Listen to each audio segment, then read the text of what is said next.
Good evening, Mr. Hunt. Your mission, should you choose to accept it.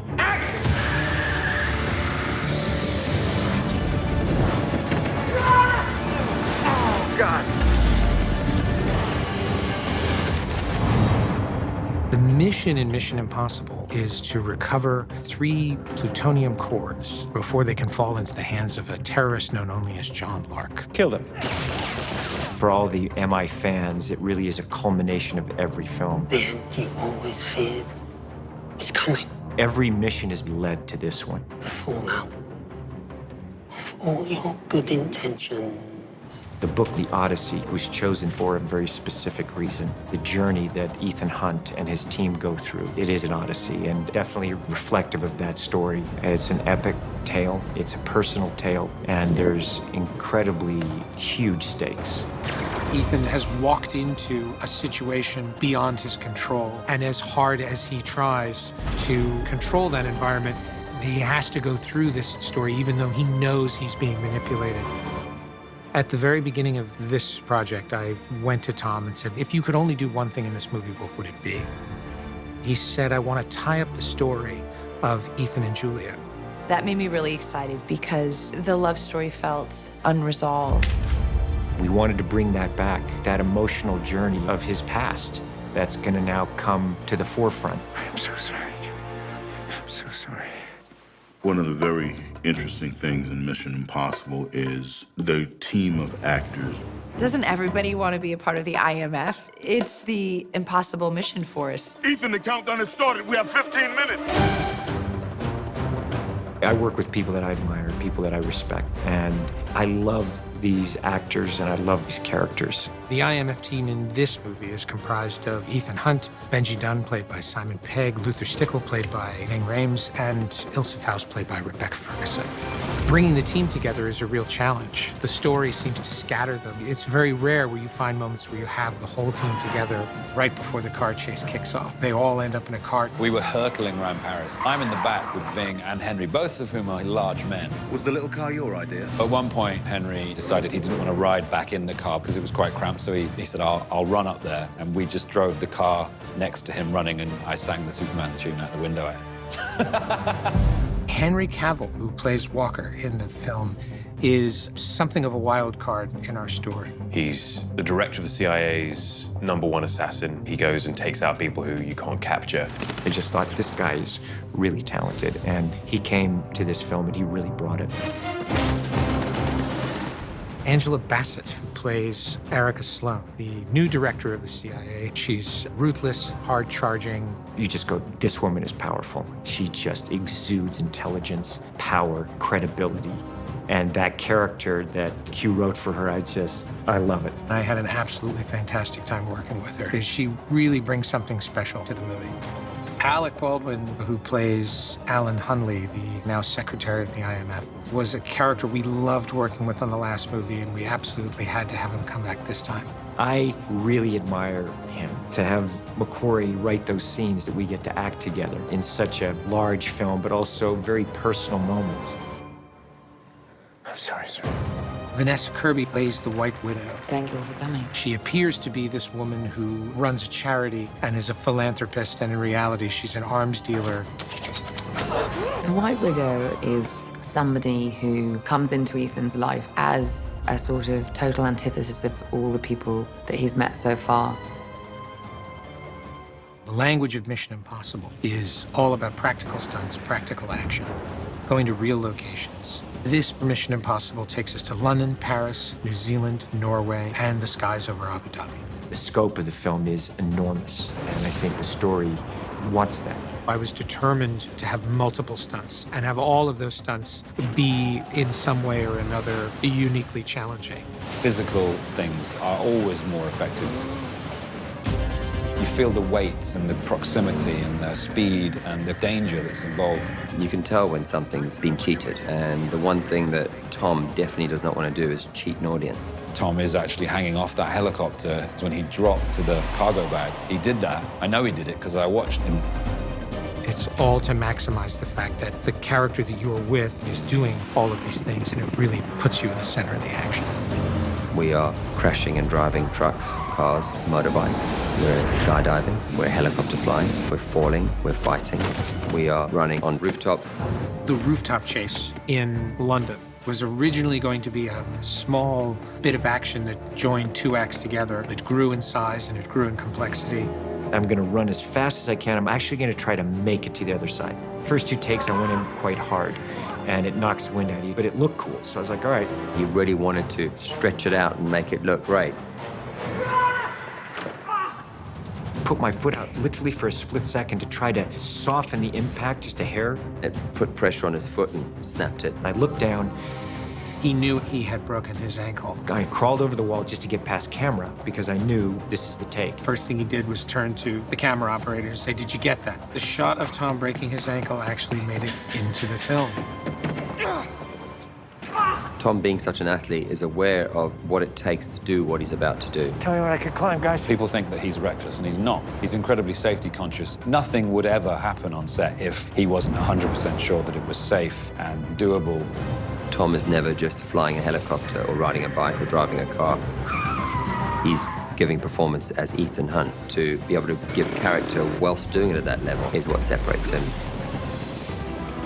Action, Tom. This film is shot on both film and digital. I'm a huge lover of film and do everything I can to preserve it. At the same time, I'm not an absolutist. There were certain sequences where film just wouldn't have been practical. And we've also had the benefit of shooting IMAX format. And shooting in the large screen format like that has you rethinking the way you frame shots and the way that you present action. There are 2 IMAX sequences in this film. The helicopter chase and the halo sequence. I wanted the audience to have the biggest experience they possibly could. It was just really important to me that you saw it in all of its vivid reality. We want to look at things and see how, in every way, can we create a movie that is elegant, that is entertaining, that is gripping, and use all of our skills as filmmakers. And it challenges every department. This has been a really long shoot. We will have been in principal photography for 12 months. Mission Impossible films, they're not easy to make. And I tell everyone when we start out, it's something that we're discovering the story as we go along. It's been a real journey. And what I like the most about this is that despite the long hours and the hard work, everyone has kept a wonderful personality about it. The energy and the work ethic is all positive. It's such hard work, but there's an exhilaration also. The fact that Tom is also the producer of the franchise, he comes to it with a global understanding, not just of filmmaking, but of what makes Mission Impossible Mission Impossible. This franchise is his baby, and whatever he does in front of the camera or behind the camera, he takes very seriously. He's completely dedicated. For me as an actor, he knows my strengths and weaknesses. Don't you do it, Ethan. Not for me. I learned so much. Just seeing how he runs a set and how much he asks of people in a really wonderful way. Nice job, guys. Thank you all. One of the signature elements of the Mission Impossible franchise is that there is a different director for every single movie. That's good right there. Tilt down just a little bit. And when Tom asked me to come back and direct this one, I said I'll do it on the condition that I can maintain that aesthetic. It has to feel like a different movie. It can't feel like a continuation of the last film. That involved an almost universal rethinking of my key crew. What was essential to that was the cinematographer. In terms of the look of the film, it's 180 degrees different from the last movie. The visual style is different. It still has his bold sensibility of storytelling. He really is just enormously talented. Not only is he a great filmmaker, he's a great writer. He is such an accomplished writer, has such a clear understanding of storytelling and structure. I didn't expect it to be as free and spontaneous, and you just go down the river and you've got to let go. He must be exhausted by the end of the shoot because he's been directing and writing throughout the entire thing. Tom and McHugh are a great team. Tom is a force of nature, and you have to be able to stay level with him in order to kind of absorb his creativity, and I think McHugh totally has that. We share the same sensibility in storytelling and style. I just really have such admiration. We figured out recently that we've worked on 9 films together in 10 years. There's a really great sense of trust. They are both working towards the same goal, which is a great story, and there's no ego involved. It's a lesson in how to make movies. The Mission Impossible franchise is as popular as it is because it never forgets the audience. To be able to make these films all over the world is something that is a real privilege, and that's why I just give it everything I have. Tom is first and foremost an entertainer, and everything that he's doing in the movie is not just to be able to say, I did that. It's to show you things that you've never seen. It's to put you in that experience right there with him.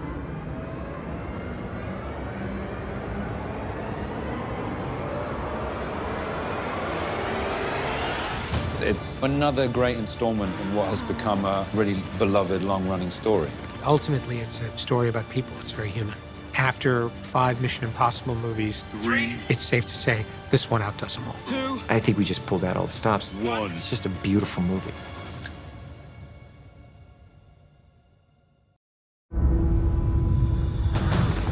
Tom and I have been talking about for years creating a helicopter chase. That means shooting a star of your movie flying one of the helicopters. It's super important for a movie like Mission to be doing it all practically and for real. There really hasn't been a helicopter sequence like this in a film. Tom is going to do this in a chopper. This is insane. This is probably the most challenging sequence I've ever been involved in, and I've been doing it for 48 years. I'm trying to think of anything that is not dangerous in the aerial sequence.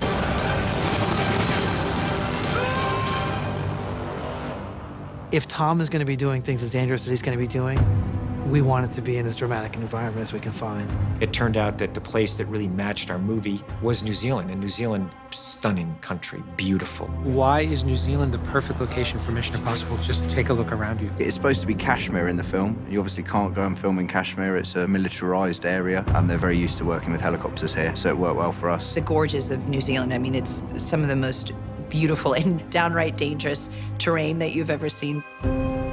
It is with much pleasure that we of Kaitahu Whanui, the mana whenua, the people of this land, welcome you to our place. Well, thank you so much. On behalf of all of us, it's a real privilege. Tapu, it's a sacred place for us, and that wonderful mountain that you can see behind us has a huge influence on what we do up in this area, Mount Henslow.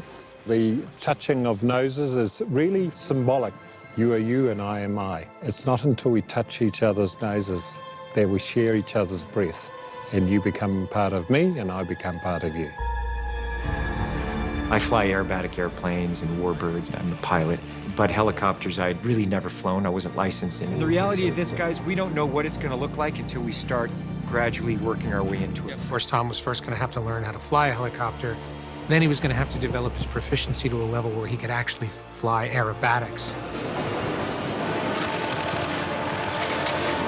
So we went to Airbus Industries to get trained from their top instructor. Yeah, we started Tom's training almost 2 years ago, learning to fly helicopters. We got him his license, and then he spent the next year or so practicing. I surround myself with the best people and have them challenge me. You know the sight picture, so when we start doing the shoot, you can just come into that sight picture. Perfect.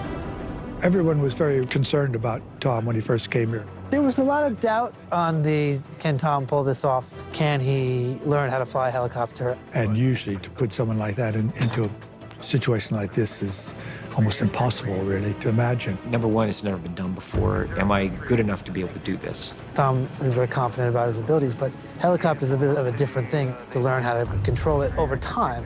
The training we put Tom through started 7 months ago. He's been through several different instructors because you learn different things from different people. The mountains cause wind and they cause turbulence. It takes a while. There's no substitute for experience. From then on, it was basically be a 2,000-hour pilot in a helicopter in a very short period of time. When it comes to Tom and training, he takes every opportunity to train. When we were in Paris, flying back and forth to the city, he'd use that to train. Anytime he has free time, he wants to go train. I would tell him, oh, that was pretty good. He goes, well, it needs to be better. Those pilots, they really put me through my paces, and that's what I wanted. And in doing that, it also increases my ability. I've watched him a couple of times. Good pilot, his technique's very, very good. He's an amazingly quick learner. As soon as he was showing something, he was right onto it. He'll come out of this with 1,500 flying hours total, but he's probably got the experience of a pilot who's got 10,000 hours. The amount that he's learned and been able to do in this short amount of time has been extraordinary to all the pilots around. This is it. Thank you very much.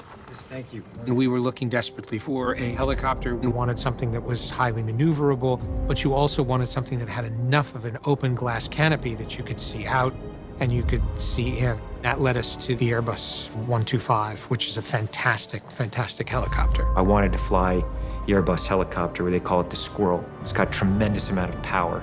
The H-125 is a very powerful aircraft. Did rescues up on Everest. Probably the most powerful little single-engine helicopter around. I'm going to learn this aircraft so that I can do these things. Better extreme with helicopter. The helicopter that I'm maintaining is the H-125. I'm the one responsible when I sign it off. Whoever flies the aircraft is going to be safe in it. That's my job. I check it all the time. I can judge pilots by how they act around the aircraft. Do they follow checklist? This guy does. Very impressed. Most aerial chases you'll see from a helicopter, we don't usually turn the cameras in. Really, we need to develop a whole new program, whole new lens package and mounts. So we've developed these rigs over the last couple of months where we can basically hard mount cameras. Well, in the 15 years that I've been building camera mounts, we always try to get the camera mounts as close to the aircraft as possible because the tighter in you get, the more stable they are. But now we're seeking to put them way out in space, and that's been a challenge. We had to go experimental mode on this. Everything is way beyond what you could get certification on a normal, everyday commercial flying machine. We have to imagine with all these components, with the minimum of vibration, really safe for filming. I think it's the most important challenge. There's no instruction manual. There's no expert in it who can tell you how best to utilize the tools that you're using. We were completely at sea for the first few days, and every day we got a little bit better. Pack up, friends. Head to your helicopter. The days are very short here now. It's 8 or 9 hours of daylight in New Zealand in the winter. Every minute of daylight is precious.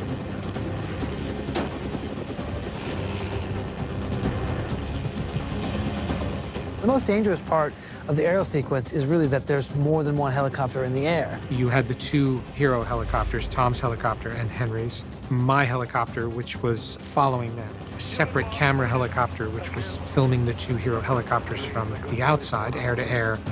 And you had a medevac helicopter that was flying above all of those helicopters in case anything went wrong.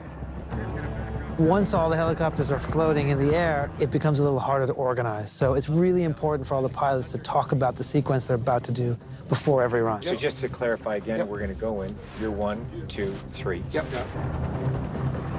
Very great shot. I'm hearing 5 helicopters and 5 people while I'm trying to talk to Tom and give him direction. That's really nice. We have several deep canyons that Tom flies through.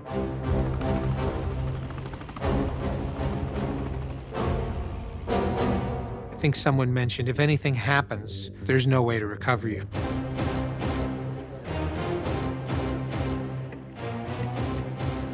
Tom, he's performing 3 jobs. He's the pilot, he's the camera operator, and he's acting. Then you add to that the fact that we're flying through very narrow terrain and in very unpredictable wind conditions. Keep it safe and caution the rotor wash. Copy that. And shooting. Up here, I'm going to brake to the left when we get to that split. Wow, this is fantastic. We're flying in the mountains. It's some of the most dangerous conditions to fly in, and you have to really know what you're doing because the mountains can kill you. It's extremely narrow, and we're shooting with an extremely wide lens. The sense of claustrophobia in there was very extreme. Wow, that's great. I was inches away from the sides of cliffs and right on the tail of Henry's helicopter. He got within a rotor's length of my rotor. So all it takes is one mistake like that when you're too close and the helicopters will hit each other. Tom, were you happy with that run? We loved it. First time we did it, I just watched it in playback. I saw how close they were to the canyon walls, and suddenly I went, oh my God, I can't believe that. Through the mountains, through the gorge. Oh my gosh. The skill which it takes and the nerve to pull off a stunt like that and get that close to mountains and that close to cliffs, remarkable. I'm telling you, it was freezing when we were flying around in New Zealand, and the things that we were doing, it was extreme. Henry freezing himself to death in the back of this 145 helicopter, being tossed around. I never heard Henry complain about it. He was always very committed when the camera rolled and incredibly professional. and did that a number of times in absolute, sometimes blizzardous conditions. He was an absolute trooper. How was performance? Performance is great. Okay, good. If it's good, it's good. Tom was determined to learn this aerobatic maneuver, which was a corkscrew turn. And do those spins at very low G and be able to pull out at very low level. Which is basically, it's an alpine descent. The risk of that is you can overspeed the rotor head and the blades. And if they overspeed for too long, they just literally pop off, and then you're just a rock that drops. We want to just feel like we've just been thrown off the cliff. So we'll go really fast, like 800, and I'll go over. There was a lot of resistance to me doing this particular stunt. The extreme nature of the flying. I did a lot of preparation, and every step of the way, I made sure that I just didn't come in going, oh, it's me, I can do this. I was like, we're all professionals here, and you have a right to see my ability. I'm gonna look down, and I'll take it over the waterfalls. I enter it right away. It's Tom in character as Ethan Hunt whilst flying inches away from the bottom of the valley. You have to really be on your A game. Okay, guys, let's go. We ready?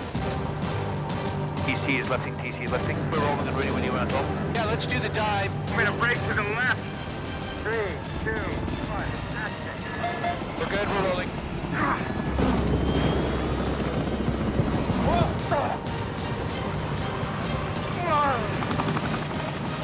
Oh, God. Hit. Whoa, that's incredible. To see a helicopter just dropping out of the sky like that and corkscrewing that far down, I, on a number of times, was like, he's gonna die. That was really nerve-wracking to watch, but he did it. He pulled it off. How was that, McHugh? Very upsetting here. Well, I guess that's a sprint.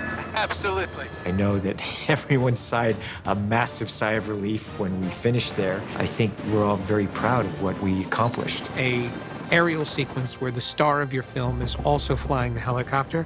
No one's ever going to do this again.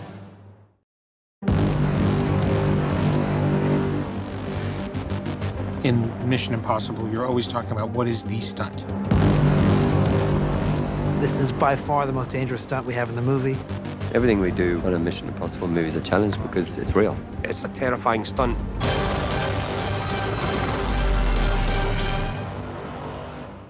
We were scouting an airfield in a remote part of New Zealand. I got in a helicopter and we flew out to this location. And as we landed, a helicopter was taking off. We saw a helicopter pick up a payload and just kind of fly away. And McHugh looked around and said, Tom could hang from that? I suddenly realized, oh my God, I've got the stunt. Everybody get back in the helicopter.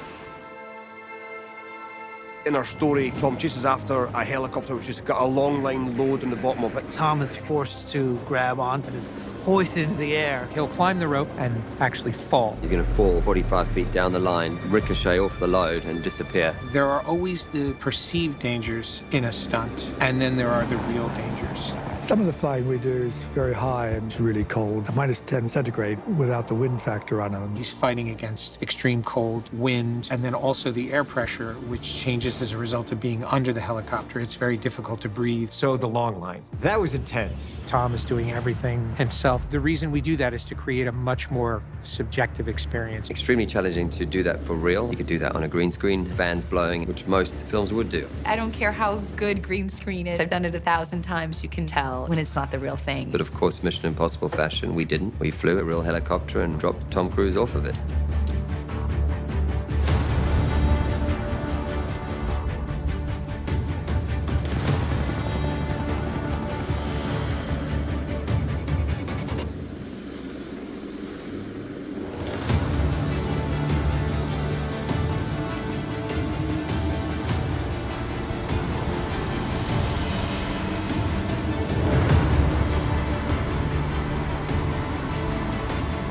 If anything goes wrong with the helicopter, or there's a huge gust of wind going one way, it changes the whole stunt and makes it very, very dangerous. You're dealing with the winds, the rope can twist. Obviously, everything's spinning and moving. If something does happen, we've got an emergency plan, but it's never going to be a pretty plan. It's super physical. I mean, you're not just climbing a rope. You're climbing a rope that's traveling along at speed under a helicopter. I have to try to climb as fast as I can up that rope. My hands were numb. I mean, it was freezing.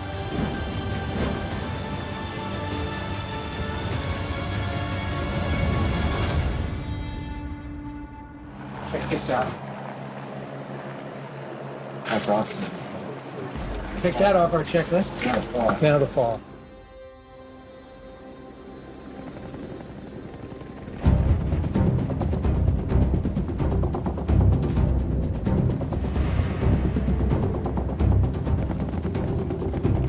You can see Tom in the moment.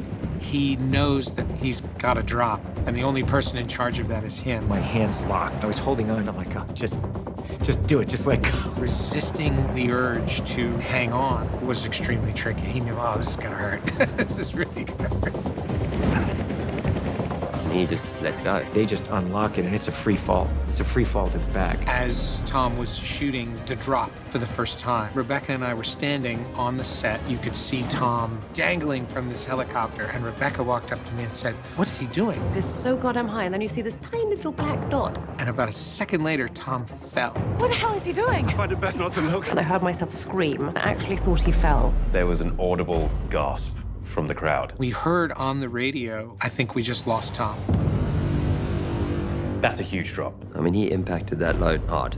Probably hurt quite a bit. It's a pretty big blow. You know it's going to be an impact. Really knocks the wind out of me. They were watching on the monitors, and the whole tent was just, oh, he's broken his back. I thought he'd do it once or twice. He did it 4 or 5 times, which was extraordinary. Those takes, you don't do many of them. You do it until you get it, and then you're like, let's move on.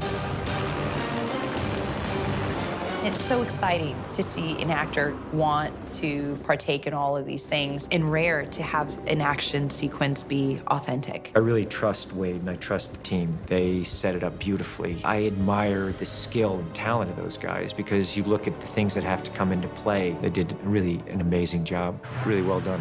Yeah, everyone, the whole team. Yeah, You guys did a great job. Look at that. You just see the close-up. Look at that. You did an average job too, though. Yeah, average. It's pretty average. That's all I want. As long as I just average. Consistently Just, average. I don't mind. Judges team, Jeremy, guys. One of those mission moments. It was quite an extraordinary moment to watch a human being hanging off a helicopter. I have to breathe a sigh of relief every time Tom comes back safely. Apart from the fact it looks insane, but the sheer mental effort it takes and the physical effort is enormous. I'm sort of used to doing this with Tom now, so it all becomes old hat, but then watching him do it, it got me in the gut, so I knew it was working. This stunt has proved to the extreme level that you can do almost anything. It's very rare to picture something in your head and then see it come out exactly the way you saw it. This stunt did it. This stunt went beyond. It seems impossible, but that's what we like doing these movies. Well done, yeah, it's fantastic. If you get the right people, the best in the world, you can do it.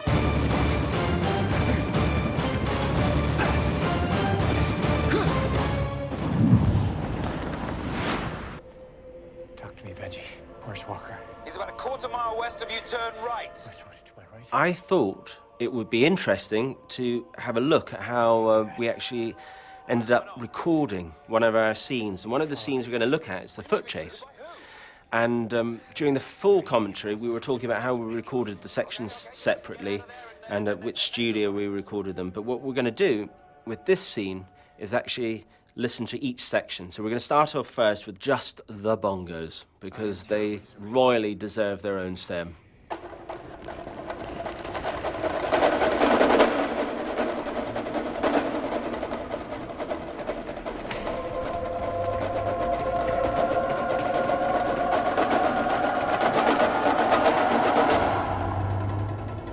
This is going to be the string short pass.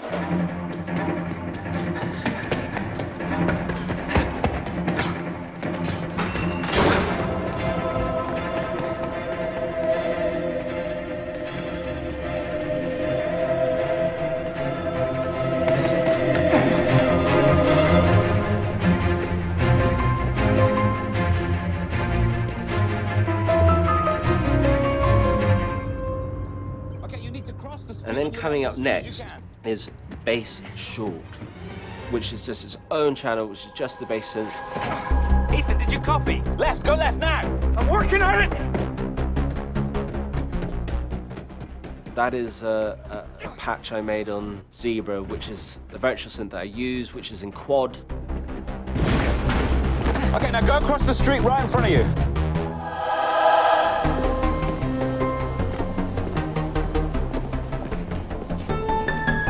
Ethan, he's getting away from you. This is the brass long.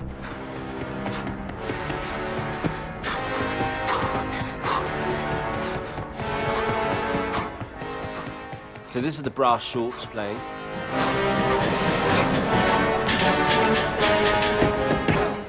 Again, 12 French horns, 12 trombones, 2 tubas, 4 trumpets, 2 saxophone players. We're now doing the synth short.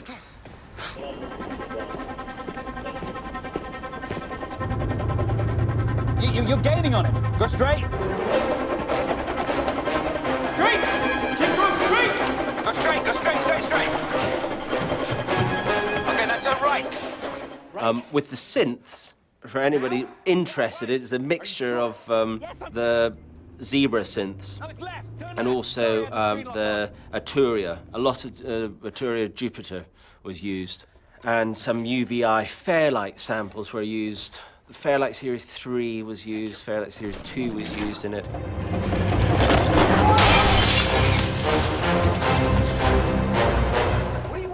The reason why we're recording everything separately mainly is so on the dub stage you can actually have total separation. 2D. Good luck.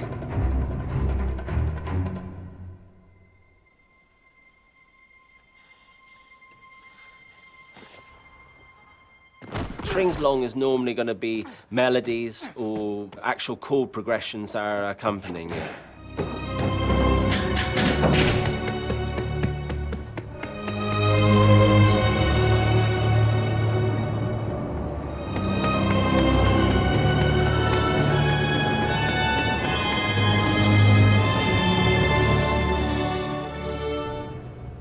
So this is our percussion stem.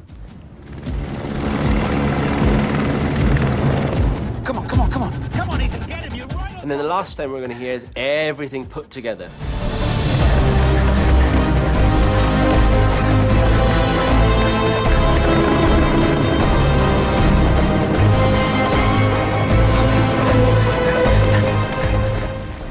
So you're going to have strings long, strings short, brass long, brass short, the synths, and all the percussion and the bongos, all put together. So that's how we record our music, and that's how we deliver it to the dub stage and end up making it work to the rest of the picture.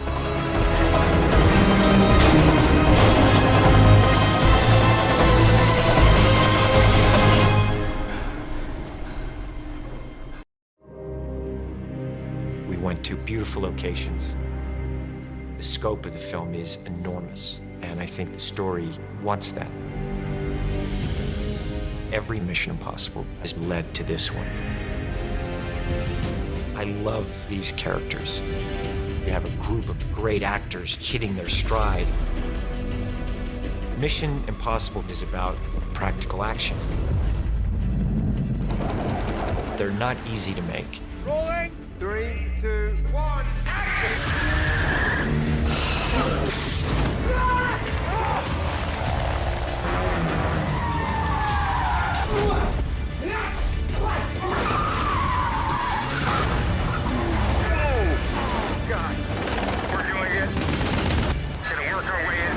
Make safe, Tom. Had we shot on a green screen, you never would have gotten what we were able to get.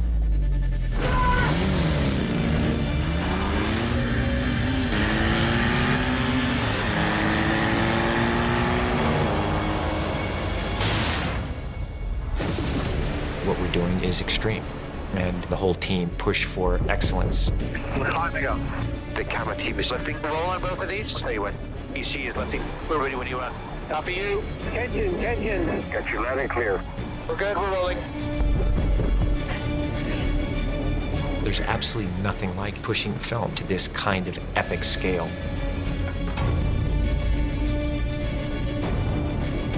We were told on numerous occasions that what we were doing was impossible. But as a team, we make it happen.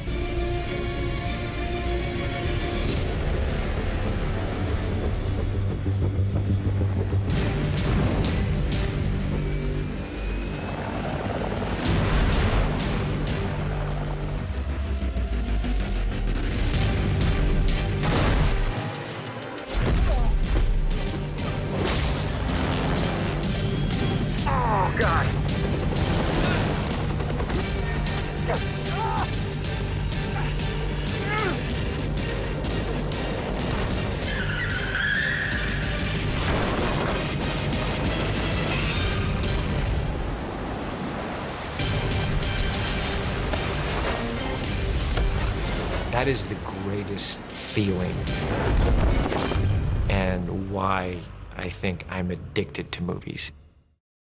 The halo jump is a sequence Tom and I have been talking about for a number of years. We were told on numerous occasions that it's impossible. Tom will be the first actor to do a halo jump on camera. We're doing something that nobody's ever done before. A halo jump is a high-altitude, low-open parachute jump. Military jump out 25,000 feet, Opening a chute below 2,000 feet. and sneak into a foreign country without being detected. That's the idea of Halo.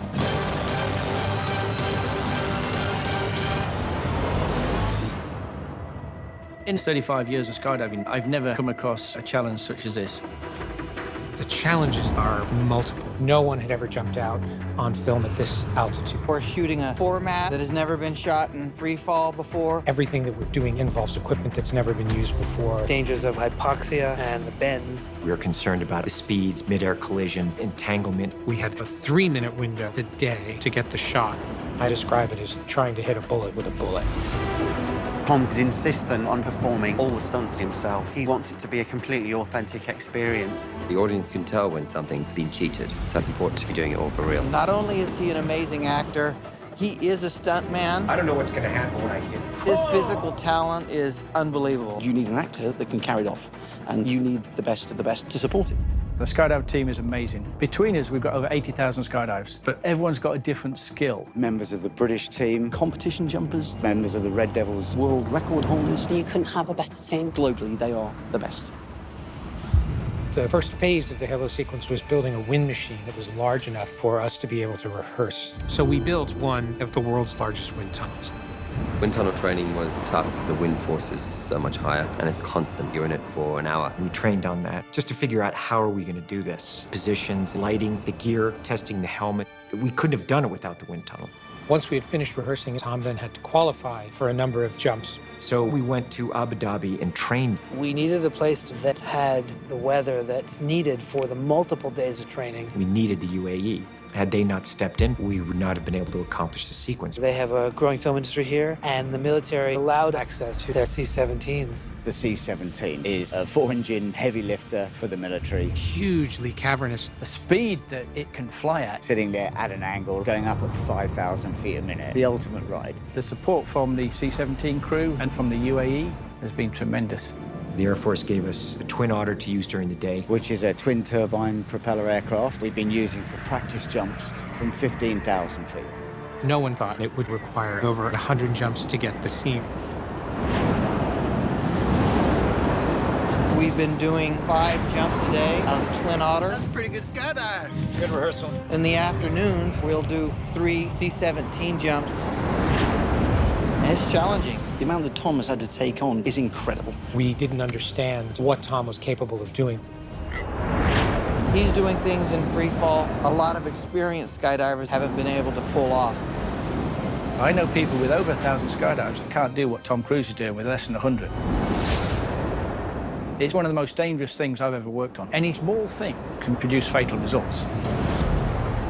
To make sure that Tom's safe, I've assembled all of Tom's equipment, checked and packed his reserve parachute, checked the electronic device within the parachute system is working, and then I pack his main parachute every time he jumps. The equipment has to be perfect. The training has to be perfect. We've got safety divers flying out to shot behind the camera, but if anything goes wrong, they can swoop in. If anyone was unconscious, I am there, ready to pounce to help save someone's life. If one of the actors goes limp, I've got kit that's designed to take the weight of 2+ skydivers, so I can come in, hook in, deploy the parachute, then becomes a tandem skydive, but with somebody that's not talking too much. You can't just get on the plane and go.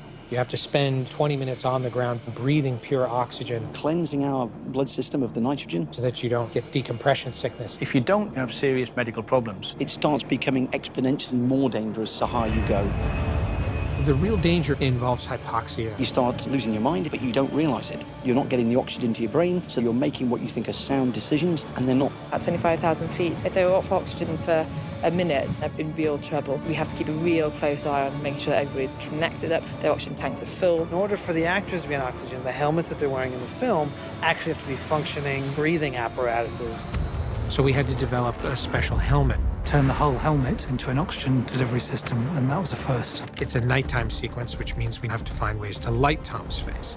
The problem there was designing a helmet that could have lighting in it and oxygen. If there's any sort of spark from the lights, it's going to set Tom on fire. So we have LED strip lighting, which we put all the way around there, which is very, very diffused, which pleases the cameraman. The helmet had to be rated with the Royal Air Force. They took it to a hyperbaric chamber just to test it. We tested Tom's helmet to failure, raising the altitude till it was deemed beyond its safe working height. I was the guinea pig, and I got the bends. Not a pleasant experience at all. We essentially designed what is both a prop and a life-saving device. Over the course of the day, the tension is becoming more apparent. The sequence takes place at night. The light has to be perfect. We have to shoot it as close to sunset as we possibly can. We only get one shot a day. There's a 3-minute envelope of light. There's a 30-second window to start the shot, or else they'll miss the drop zone. We spend the entire day rehearsing, and then we have to hit that exact window at that exact height. And if there was one mistake, that was it. The take was gone. It's pressure like I've never experienced. We'll take a look at the footage. That take never lies. We have to exit the aircraft at the right time. On 10 minutes, I signal to the jumpers. The lighting turns from white to red. I then give him a 6-minute call. Suddenly, one end of the aircraft opens up. The 2-minute call, at that point, they get up, transfer onto their personal oxygen system, then make their way down towards the tailgate. I give them a 1-minute call, the thumbs up, then they step off the ramp. It's really strange to direct a shot as your crew jumps out of a plane at 25,000 feet. When McHugh designed the sequence using an animatic, both of us kind of looked at it, and I was like, okay, how do we figure out how to do this? We had to break the animatic down into 3 sections. 3 sections, which will then join together in post. It'll look like one continuous take, but they're really 3 long takes. Part 1 involves Tom jumping out of the aircraft and falling into a close-up. Talking about Tom jumping out of a plane that's traveling at 165 miles an hour. He's falling at 200 miles an hour. And then I have to fly down and be within 3 feet of the lens. 3 feet, not 2.5, not 3.5. I would just practice rushing up to camera and know what was 3 feet. Everything that Tom is doing, a camera operator is doing backwards. My timing stepping off the ramp is crucial. As soon as he feels my hand, he knows that he's 2 steps away from getting out of the aircraft. When you jump off, you get a huge blast of air, which makes it challenging for me to hold this shot on the exit. The biggest challenge of part 1 was focus. The focus is being handled with a remote by eye. He's having to pull focus while he's also skydiving, which is something that's never been done before. I have 8 inches to work with. I'm not able to look through the viewfinder of the camera. I'm just trying to frame up by feel and experience. We both have to work together, hitting those marks, being where we have nice, sharp focus. It's an incredibly complicated shot. Craig did an amazing job. You want a camera operator that understands not just a shot, but the story. Craig is incredible. 23,000 jumps, and there's only 150 where he hasn't had a camera on his head. Great job. It was perfect, and everyone was just high-fiving, and there's the exhilaration. 30% there. We got 2 more to go do. Sequence 2, me and Tom leave the aircraft tumbling together. Doing flips out of the C-17, which is quite violent. The Walker character loses his oxygen. Ethan Hunt is now looking for Walker in the sky. I drop far away, come right back up into another close-up. It will require me moving to the right place at the right time for us to get this shot. Sails to him. Flip past him and then come back and tackle him in the air. The risk of a mid-air collision was the thing that we were really concerned about. I'm traveling at up to 200 miles an hour, so we're always very concerned that we don't have head-to-head contact. When he hits him, he grabs him, and that's the end of part 2.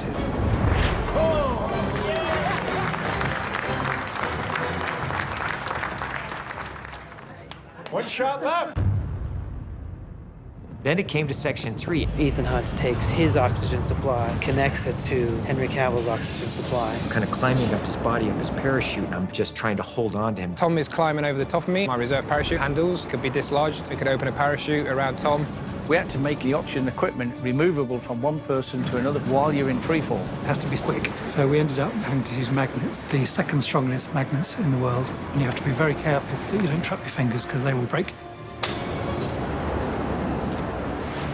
get him conscious, pulling his ripcord, and deploy his parachute. It was just grueling. It's an astonishing piece of stunt work.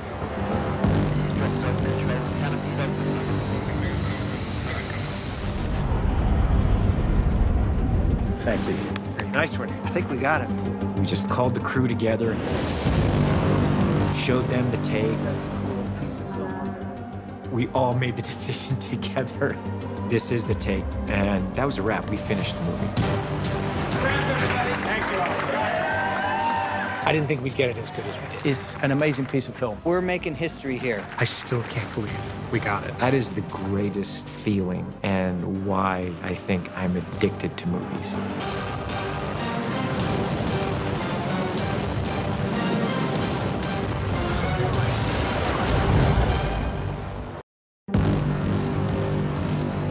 Tom and I were determined to shoot in Paris. Paris, that was incredible. We wanted to do things that hadn't been done in Paris before. The sequence is incredibly dangerous. Speeding through Paris at 100 miles an hour with Tom Cruise at the wheel. Only Tom Cruise can do that.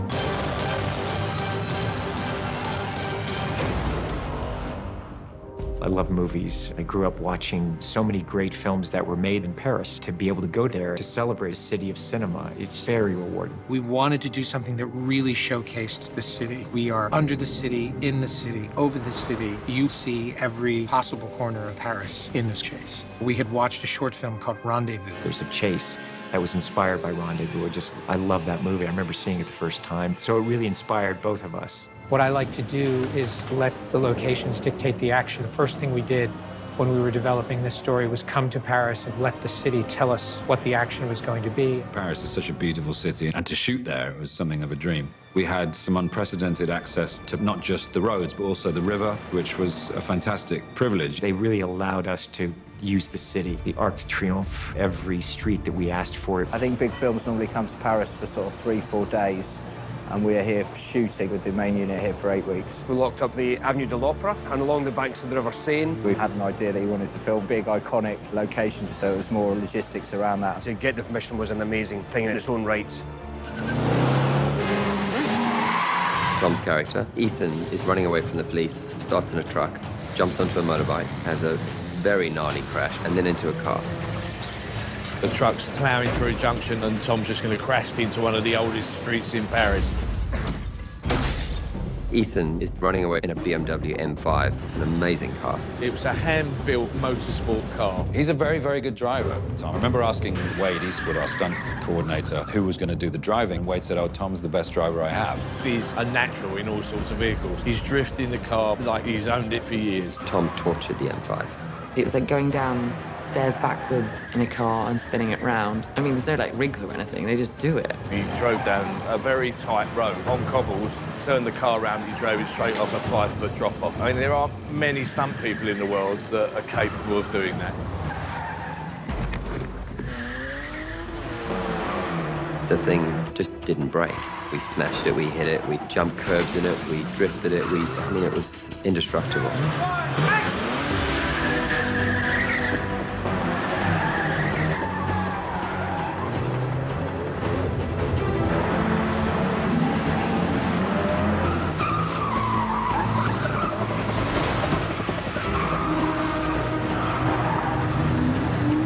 All the reactions you see of us in the car are real because we are spinning around doing handbrake turns, and it's such a treat to be able to actually do that stuff. Motorcycle chase in Paris was nerve-wracking for many reasons, the main one being that Tom was riding a motorbike on the streets without a helmet. I spend a lot of time training on the motorcycles. You know, they're very challenging. There's a BMW R90 Scrambler. It's a sort of urban bike, and we've tricked it up a bit. We've tried a few compounds of tyres. The guys do an amazing job with these bikes, changing the tires if it's a cold day so that it gets stick. He's doing it all practically, he's doing it all free riding. A lot of the streets in Paris are cobblestones, which are much more slippery. It's harder to control the bike. One slip, he falls, and we have a huge problem. It only takes one knock in your head and it can be a fatal accident. There's only so much protection and help you can give.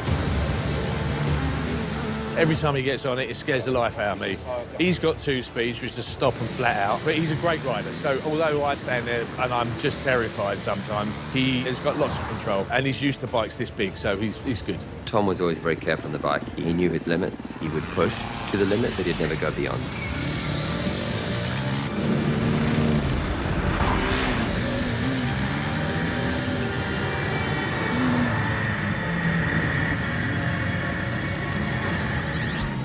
It's not a city that's known for closing things and bringing a major film of this scale into the city. We shut down the Arc de Triomphe, which has never been done before. They actually said no a whole bunch of times. In the film industry, we don't take the first, second, or third no. And we kept kind of asking, and finally we said, well, what if we just asked for an hour? There was only one day in the spring they were closing the Arc de Triomphe. We took it. The city of Paris gave us control of the Arc de Triomphe from 6 in the morning until 8 in the morning. By the time the sun came up, that gave us about an hour to do all of the shooting that we had. I'll show you the exit. All right, buddy, you got it? It is Paris, it is busy. Keep a lookout all the time, please. The good thing will be letting cars split you, letting him get away. Follow me. We're just going to get what we're going to get. It's going to be good stuff. Thank you. Let's go, let's shoot. When the clock struck, we loaded all our vehicles in and shot with as many cameras as we could. I had 20 police cars, plus 60 cars, plus all the motorcycles. Just moving that amount of vehicles through a city like this is difficult. Tom drives the wrong way against traffic around the Arc de Triomphe. It's just going head-on into traffic and flat out. The sequence that McHugh designed, he just pulled out all the stops. We had an hour, so what we needed was efficiency. We had 4 lanes of traffic, stunt guys all doing this sort of different spacing, all going around. Tom would come weaving through on the bike. If one stunt guy got a second wrong, it would then involve Tom being in a huge crash. At that level, at that speed, you have to be so calm in order to do these things.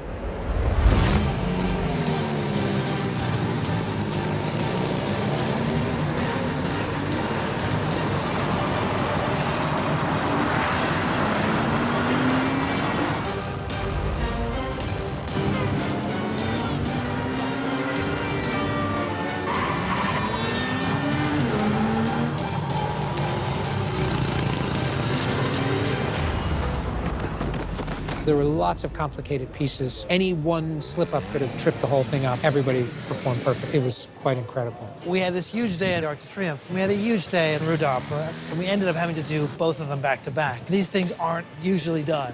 This was an impossible day, and you have proved that nothing is impossible with Mission Impossible. You walk away floating on clouds because you pulled off what seemed not possible. We shot as quickly as we could, had no idea what the footage looked like, and what we captured was pretty spectacular. Nobody is ever going to believe you did it. They can call me and I'll tell them. It's a hell of an achievement to doing a Mission Impossible movie in Paris with cars, bikes, boats, and trucks. Doesn't get better, really. Pretty convinced if this crew needed to put somebody on the moon, they could do it.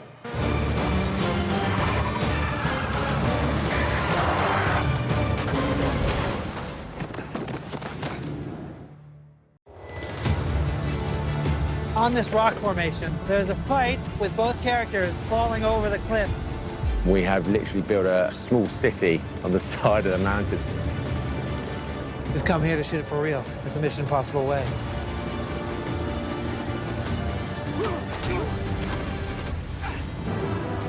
For the last few days, we've been filming on Pulpit Rock in Norway, and we're shooting the climactic fight scene between Tom Cruise and Henry Cavill.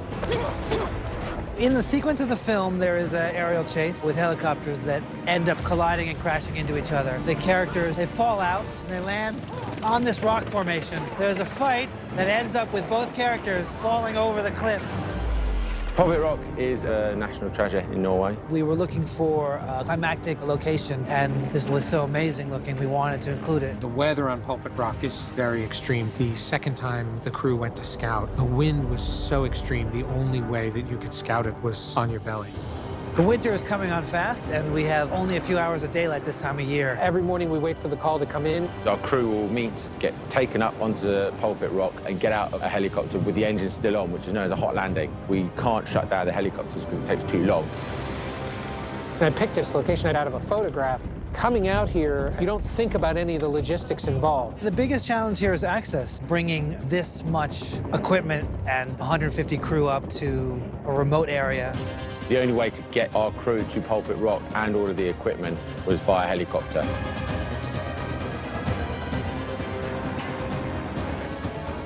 Keeping 150 people safe in a difficult environment is a challenge and continues to be our priority. We've got quite a big infrastructure of shipping containers, caravans and marquees, as well as a hell of a lot of rigging. Our amazing rigging team came in and built all this in a very short amount of time.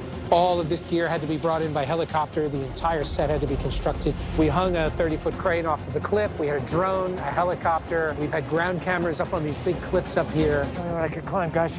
Rolling. Full camera. Action. Right there, tilt down. And left. Action, Tom.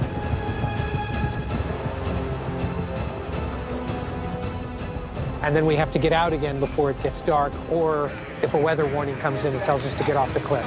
Hail, snow, rain, sunshine, all in the same day. We're not always able to shoot every day. We got shut down a few days ago. It was pouring rain, some hail, so we're trying to squeeze this in before it's unshootable. Hanging off the cliff was quite dangerous, but I mean, there's a lot of safety measures in place. Filming the fight on the edge of the cliff actually seemed to be the most precarious. Wouldn't catch me doing it. That's great right there, thank you. First time I came here, I didn't want to get within 50 feet of the edge. Watching Henry and Tom go over, they've done so much extreme stuff in this movie that I don't think it really occurred to any of us that it was as scary as it looked. The shots are pretty spectacular. Both of them have done a really incredible job. It's been very difficult, very cold, wet, just unforgiving. They make a really great team, actually. They've been really something to watch together. Well done, Tom Cruise. I'm amazed at the work the crew has done. It's really been incredible. It was the dead of winter. It was cold. It was really extreme. And we didn't let that deter us. We got much more material than I thought we would. It's going to be quite dramatic.